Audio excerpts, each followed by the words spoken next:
एक छोटे से गांव में जादुई खाने वाला। आप देखते हैं इस कहानी से हमें क्या सीख मिलती है।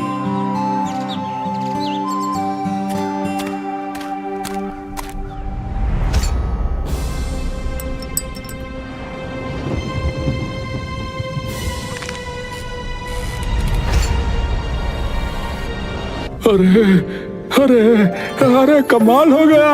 अरे कमाल हो गया भैया। अरे भैया, अरे पूरा सिस्टम चल पड़ा।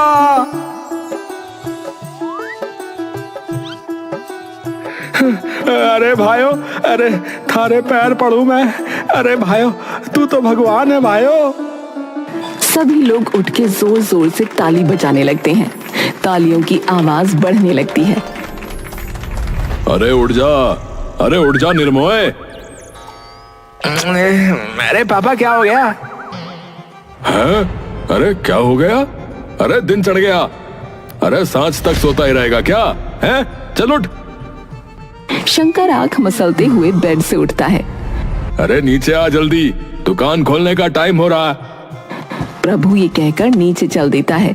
शंकर कुछ देर अंगड़ाई तोड़ता है और मुंह हाथ धोकर नीचे चला जाता है। चल फटाफट राई का तड़का मार के दाल छौंक दे। शंकर नीचे से एक पतीला निकालता है और गैस पर चढ़ा देता है। उसमें तेल डालकर राई उसके अंदर डाल देता है। अरे दाल थोड़ी कम डालियो, इतनी ना चल रही आजकल। हाँ, परसों कह रहे थे आलू गोभी नहीं चल रही, कल कह रहे थे पनीर नहीं चल रहा तो उसे कम कर दे, आज कह रहे हो दाल नहीं चल रही, तो चल क्या रहा है फिर? अरे अभी तो दुर्गति चल रही है, बस दुर्गति। हाँ, कल को दिमाग भी चल पड़ेगा मेरा। क्यों? क्यों है? तुझे पता नहीं है क्यों है? अरे बेटा, कोई और शौक ढूंढ ले, क्योंकि यो ढाबा तो अब थोड़े दिन का और रह गया बस। हाँ पापा, वैसे तो सुबह उठ के चिल्लाते रहो कि जल्दी उठ जल्दी उठ, हैं? अब खुद ही कह रहे हो बंद हो जाएगा। अरे तो क्या कहूं बेटा, हैं? क्या कहूं बता। इधर आ, देख बताता हूं। प्रभु सामने टंगी 4 पीढ़ियों की फोटो शंकर को दिखाता है।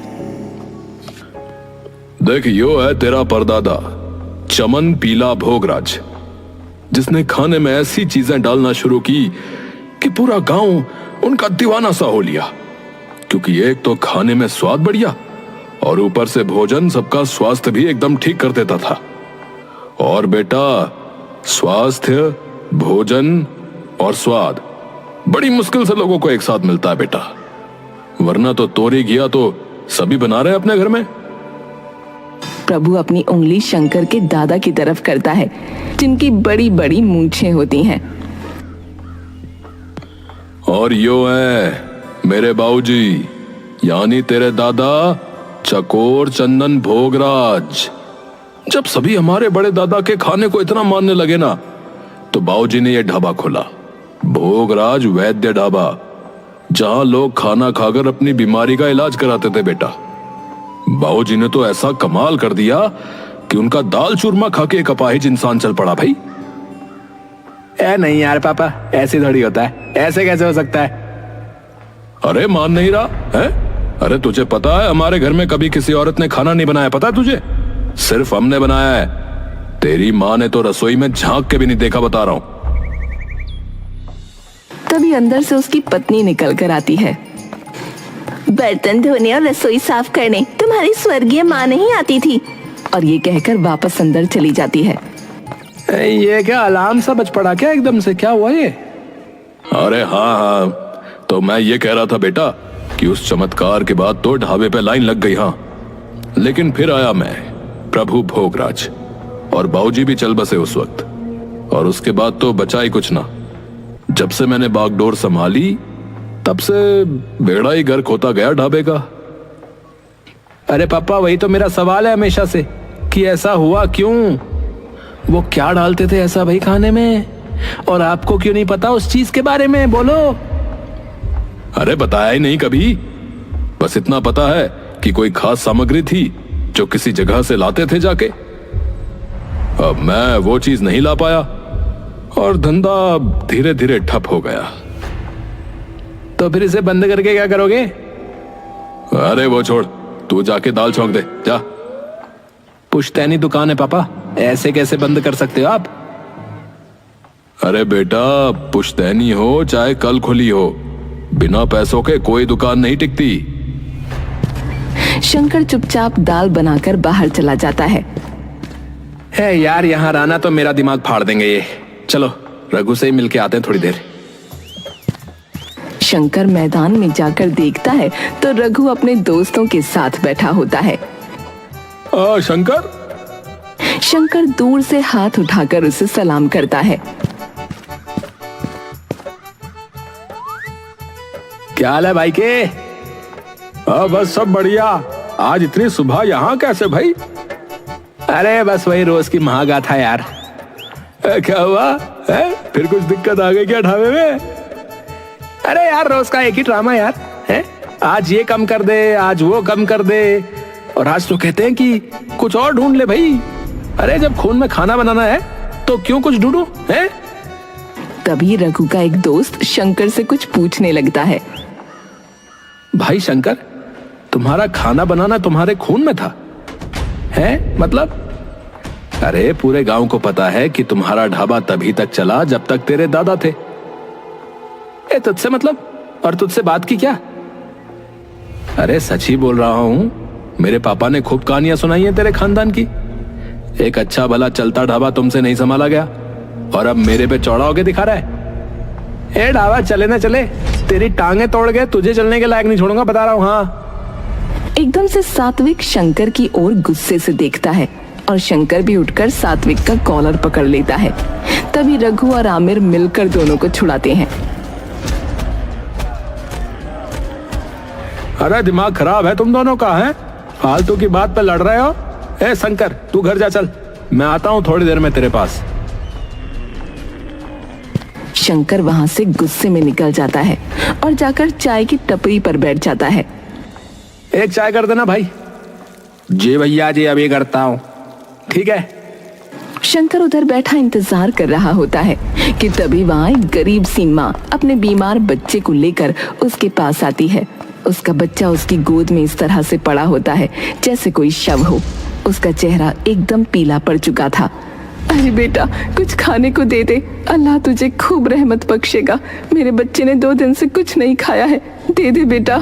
शंकर उसके बच्चे को देखकर डर से कांप जाता है। अरे भाई, एक गिलास पानी और कुछ मठरी नमकीन वगैरह देना। चाय वाला पानी और कुछ मट्ठी लेकर आता है और शंकर को दे देता है। अबे सबसे पहले तो पानी पिला से, मुंह पीला पड़ चुका है, मर जाएगा ये। गरीब माँ हंसने लगती है। क्या हुआ, हंस क्यों रही हो? मर जाएगा बेटा, इसका इंतकाल तो उसी दिन हो गया था जब ये गरीब के घर में पैदा हुआ। ऐसा क्यों कह रही हो? क्यों कह रही हूँ? जिस बच्चे को एक निवाला भी खाए 2 दिन हो गए हों, उसे और क्या कहूँ। एक निवाले के लिए 2 दिन भटकना पड़ा, तब जाकर मिला। तो क्या करें ऐसी जिंदगी का। लोग कहते हैं कुछ काम कर लिया करो, पर काम क्या करें बेटा। बचपन से तो इस सड़क की मिट्टी खाकर बड़े हुए हैं, काम की तो कोई तालीम नहीं मिली, ना ही मौका। अब बताओ, ऐसे एक नहीं कई माँ बेटे घूम रहे हैं मेरे जैसे यहाँ। इसकी तो अभी सांसें चल रही हैं, पर जल्द ही ये कूचों के खोखले अंधेरे में ही मर जाएगा, क्योंकि अस्पताल कौन भर्ती करेगा। सरकारी अस्पताल ले जाओ तो हमसे पहले 100 लोग लाइन में मिलेंगे। किसी का डॉक्टर फूफा, किसी की नर्स मौसी, किसी का बाप कंपाउंडर, और इन सब की पहचान में दबा कौन? गरीब। और सही भी है, गरीब को तो भगवान ने भी नहीं अपनाया, तो डॉक्टर क्या अपनाएगा। अब मान लो ये दुनिया में आ भी गया तो पालेगा कौन। हमें इसकी खांसी, जुकाम, इसका तपता बदन किसके पास ले जाएं? हम बस अपनी छाया ही दे सकते हैं ठंडक के लिए, क्योंकि ठंडा पानी, ठंडी दवा, ठंडी छांव, ये सब तो नसीब वालों को मिलती हैं। लोग कहते हैं बच्चों को पढ़ाओ, मैं कहती हूँ पहले जिंदा तो रख लें, पढ़ाई तो बाद में भी हो सकती है। ऐसे तपते हुए बदन से तो अच्छा है ठंडा शरीर बेटा, क्योंकि इस दुनिया में जीने का हक सिर्फ पैसा देता है। ये सब सुनकर शंकर एकदम से जमसा गया था। वो औरत अपने बच्चे को पानी पिलाकर और मठरी लेकर वापस चली जाती है। शंकर चुपचाप वहां से पैसे देकर निकल जाता है। ऐसे ही कहानी देखने के लिए चैनल को लाइक प्लस सब्सक्राइब जरूर करें। धन्यवाद।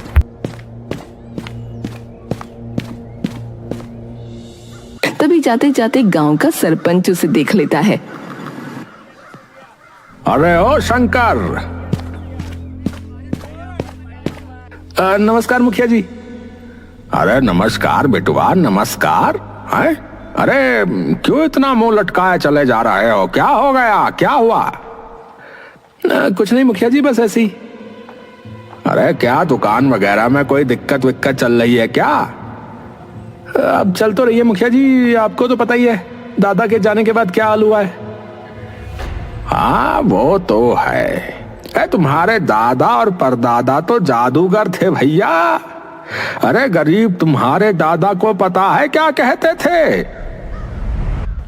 क्या कहते थे? अरे मसीहा अपना भाई। क्यों? उन्होंने तो बस ढाबा खोला था। हाँ माना कि उनका खाना लोगों को ठीक कर देता था, पर गरीब उसके पैसे कैसे देते थे? अरे पैसे? अबे कौन से पैसे हैं? अरे तेरे दादा ने कभी अपनी दहलीज से किसी गरीब को उल्टा नहीं मोड़ा। हाँ, मुफ्त में अपना जादुई खाना उन्हें खिलाया। तेरे परदादा ने भले ही खूब सेवा करी गरीबों की, पर जब तेरे दादा थे ना, तो लोग कहते थे कि उन्होंने गांव के किसी गरीब को भूखा नहीं सोने दिया। कभी किसी गरीब की तबीयत खराब हुई तो उसे अपना खाना खिलाकर ठीक कर दिया। शंकर अचंभित रह जाता है ये सारी बातें सुनकर। ठीक है मुखिया जी, अब चलता हूँ, दुकान में और भी काम है। शंकर ये कहकर वहां से चल देता है। पूरे रास्ते उसके दिमाग में सिर्फ ये सारी आवाजें गूंजती रहती हैं। शंकर घर आता है। उसे देखकर उसके पापा उस पर चिल्लाने लगते हैं। अरे कहाँ मर जाता है? टिकता नहीं घर पे? जा जाकर आलू गोभी में तड़का मार, और हाँ करछी अपने दादा वाली इस्तेमाल करियो। अरे आपको कितनी बार बोला है कि करछी पुरानी है, थोड़ी देर में ही गर्म हो जाती है। अरे तो कपड़ा ले लिया कर, हैं? तेरे परदादा और दादा ने उसी से खाना बनाया था हर बार। हाँ आपने भी तो उसी से बनाया था। शंकर आलू गोभी में छौंक लगा देता है। शंकर ढाबे का सारा काम निपटाकर अपने कमरे में चला जाता है। शंकर इन सभी बातों से परेशान होकर अपना सिर तकिए से ढक लेता है। रात हो जाती है और शंकर ने अब तक एक निवाला भी नहीं खाया होता। जब भूख बर्दाश्त के बाहर हो जाती है तो शंकर परेशान होकर रसोई में जाता है और छोटी सी कढ़ाई निकाल कर गैस पर चढ़ाता है। उसमें तेल और कुछ सब्जियां डाल देता है। तभी उसकी नजर अपनी पुश्तैनी करछी पर पड़ती है। आज इसे ही चला के देखूं, क्या बवाल है ये। शंकर करछी उठाकर उससे सभी चीजें मिलाने लगता है। तभी काम करते करते उसके दिमाग में फिर से वही बातें चलने लगती हैं। तभी एकदम से शंकर को एक आवाज आती है। लल्ला, ओ लल्ला। शंकर एकदम से डर कर पीछे हो जाता है और इधर उधर देखने लगता है। कौन है? कौन है? नीचे देख लल्ला, नीचे। शंकर नीचे देखता है तो उसे दिखता है कि करछी अपने आप कढ़ाई में खड़ी हो रखी है। घूर क्या रहा है लल्ला? मैं ही बोल रही हूँ। पर तुम बोल कैसे रही हो? है कोई वजह? वो तुझे पता लग जाएगी। क्या? ये क्या है? क्या है ये सब? ये सब हमेशा से था, बस तेरे बाप को ही ना दिखा। अरे पर ये हो कैसे रहा है? मैं सपने में हूँ क्या? शंकर अपने आप को जोर जोर से चांटे मारने लगता है। लल्ला पगला गया है क्या? ये कैसे हो पा रहा है? क्योंकि मैं एक ऐसी जगह से आई हूँ जिसके बारे में न किसी ने सुना न किसी ने पढ़ा। ऐसी कौन सी जगह है?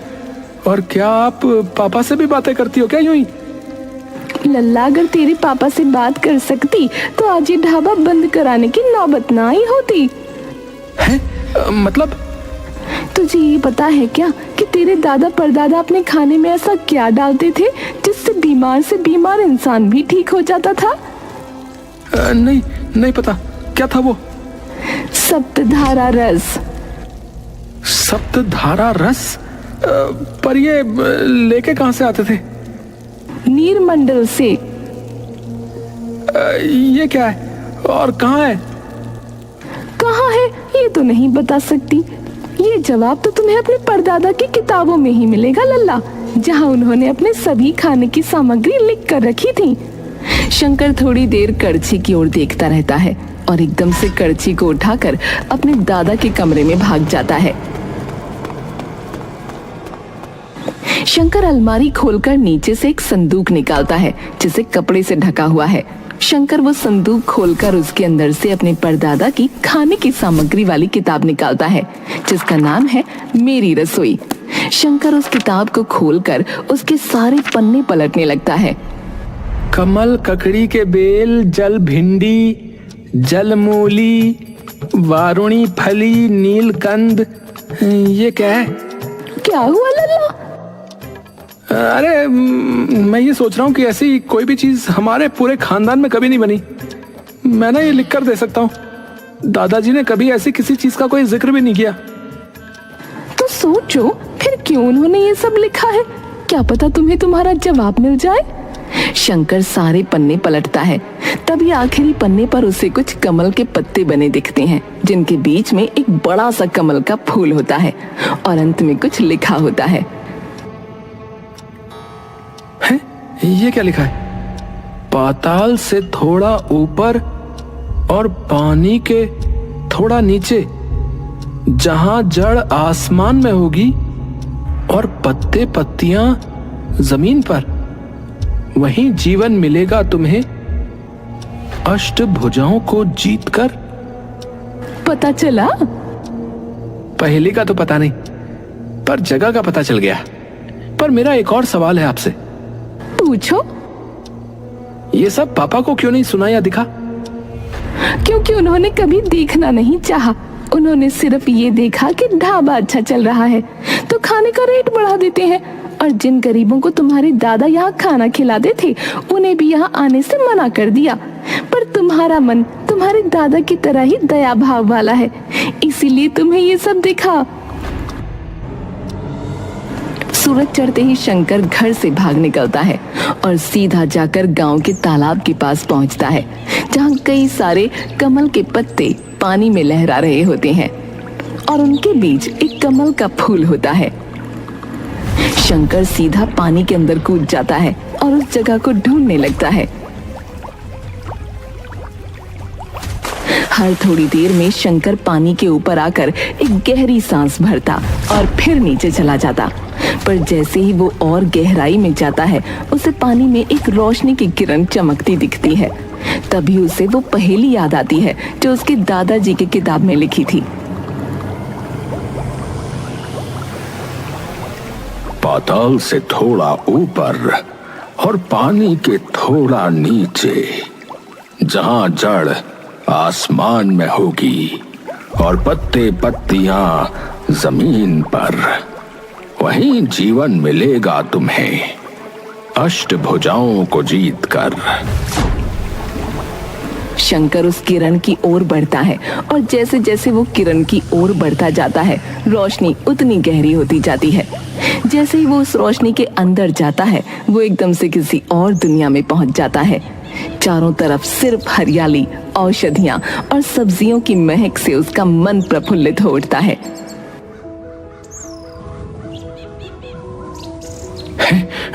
ये क्या जगह है जिसकी हवा में भी खाने की खुशबू है? शंकर आगे जाता है तो उसे एक विशाल पेड़ दिखता है, लेकिन वो पेड़ उल्टा था। उसकी जड़ें आसमान में और फूल पत्ते जमीन पर होते हैं। जहां जड़ आसमान में और पत्ते जमीन पर हों, यही है वो जगह, यही है। शंकर भागता हुआ जाता है और उस पेड़ के अंदर घुस जाता है। जैसे ही वो उस पेड़ के अंदर घुसता है अचानक सारा माहौल बदल जाता है। शंकर एक बड़े से रेस्टोरेंट की रसोई में खड़ा होता है। उसके साइड में एक खिड़की होती है जिसके बाहर कुछ गरीब लोग भूखे प्यासे बैठे होते हैं। शंकर बाहर की ओर देख रहा होता है कि तभी उसके पापा अंदर आते हैं। अरे कहाँ ध्यान है तेरा? हैं? फटाफट हाथ चला, मोटी कमाई होगी आज। सारे लोग खाने की बाट जो रहे हैं बाहर, जल्दी कर। शंकर एकदम से खाने का पतीला उठाता है और गेट खोलकर बाहर चला जाता है। प्रभु उसे पीछे से आवाज दे रहा होता है। शंकर जाकर उनमें वो सारा खाना चुपचाप बांट देता है। तभी एकदम से सारा माहौल फिर से बदल जाता है और शंकर देखता है कि सामने एक बड़ा सा ऑक्टोपस होता है, जिसके सभी हाथों में रसोई का कोई ना कोई सामान होता है। परीक्षा में तुम पास हो गए बच्चे। शंकर थोड़ी देर के लिए चौंक जाता है। जब कड़छी बात कर सकती है तो ये क्यों नहीं? यहाँ क्यों आए बच्चे? मैंने सुना था कि मेरे दादा और मेरे परदादा आपसे कोई चीज लेकर जाते थे, जिससे कोई भी इंसान चाहे कितना भी बीमार हो एकदम ठीक हो जाता था।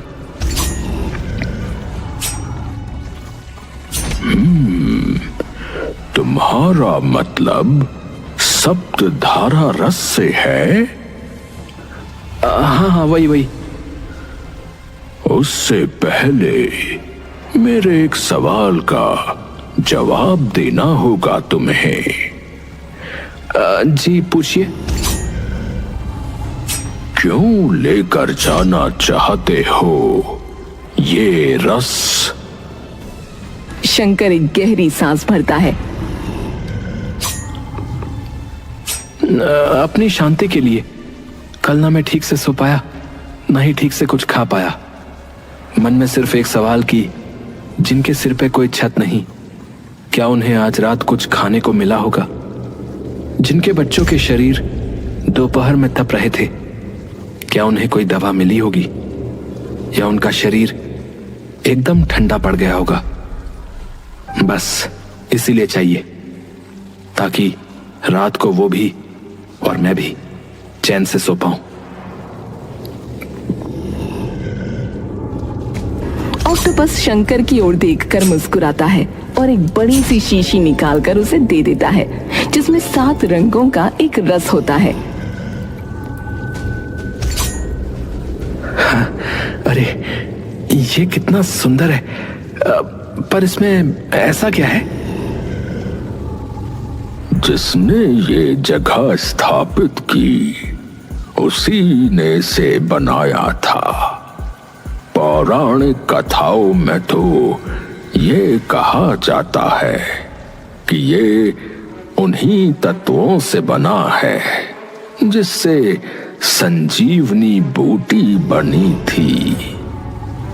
शंकर, तुम्हारा मन साफ है और वो जो रोशनी तुमने तालाब में देखी थी, वो बस कुछ ही सच्चे संवेदनशील लोग देख पाते हैं, जिन्हें दूसरों का दर्द अपना लगता हो।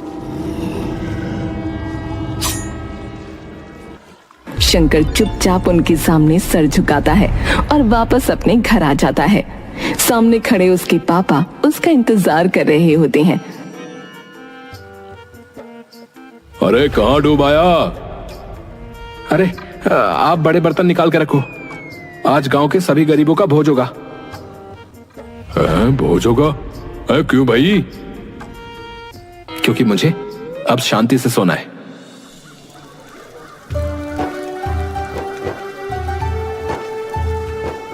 इसके बाद शंकर सबसे पहले उसी बूढ़ी माई के बच्चे को जादुई खाना खिलाता है, जिससे वो एकदम स्वस्थ हो जाता है। आखिरकार बरसों बाद इस जादुई ढाबे में मसीहा लौट आया।